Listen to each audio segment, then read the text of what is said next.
Halo semuanya, balik lagi bersama gue Reddy Aulia dari C People Bike. Nah, di kesempatan kali ini gue pengen ngebahas tentang sepeda komuting.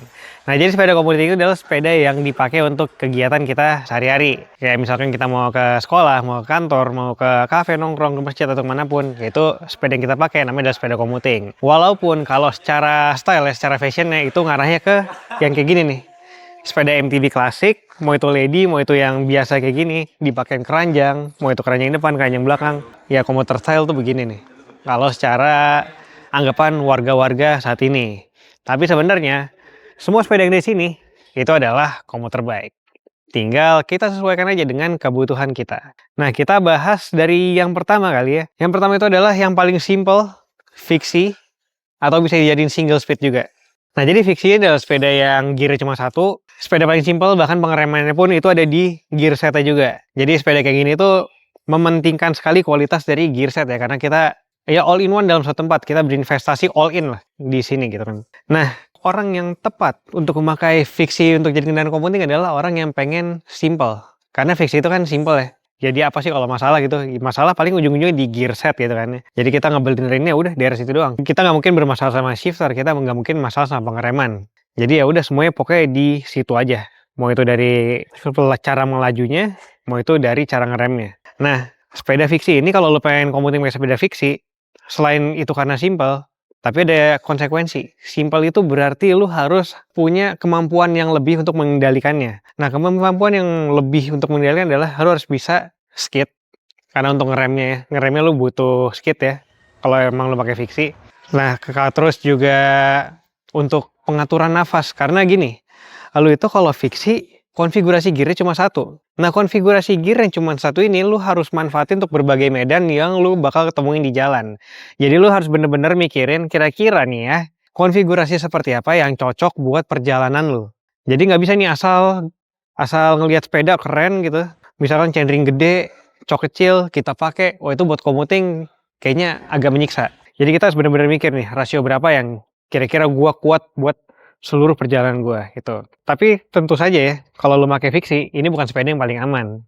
Nah, cara mengamankannya adalah lu kalau bisa pakai rem depan biar lebih aman. Kalau menurut lu belum terlalu kompeten buat mengendalikan fiksi, lu pakai rem depan, atau lu bisa juga tambahin rem belakang dan diganti coknya pakai free wheel. Jadi fiksi sama single speed itu kayak satu kesatuan, lu pilih aja level keamanannya. Sama-sama simple, tapi level keamanannya memang ada dua. Lu pilih mau fiksi, pure, mau fiksi pakai rem depan, atau jadi single speed sekalian. Kayak gitu ya.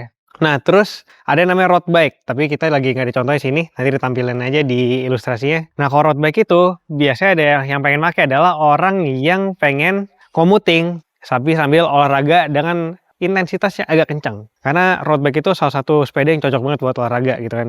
Nah, kalau lo emang karakternya seperti itu ya, emang pengen komuting dengan efek samping training yang tinggi, ya udah lo pakai road bike. Ya tapi kalau lo pakai road bike memang enak buat speed, buat training, cuman tidak terlalu stabil. Karena emang geometrinya begitu dan wheelbase-nya pun sempit. Tapi untuk lu bermanuver-manuver itu enak. Nah, terus kalau emang lu pengen yang karakter lu adalah ya lu pengen training tapi lu masih mementingkan yang namanya kenyamanan. Nah, lu pakai sepeda yang level-levelnya tuh level performanya tuh level performa pertengahan. Jadi kan kalau ekstrim kanan dirt bike, ekstrim kiri itu ada MTB. Pertengahan ini ada hybrid sama gravel. Kita yang hybrid yang nggak dicontohin tapi yang gravel ini. Nah, ini yang gravel itu dia tuh hampir sama kayak road bike, cuma emang lebih nyaman. Nyaman itu dapat dari mana? Pertama, dari geometrinya.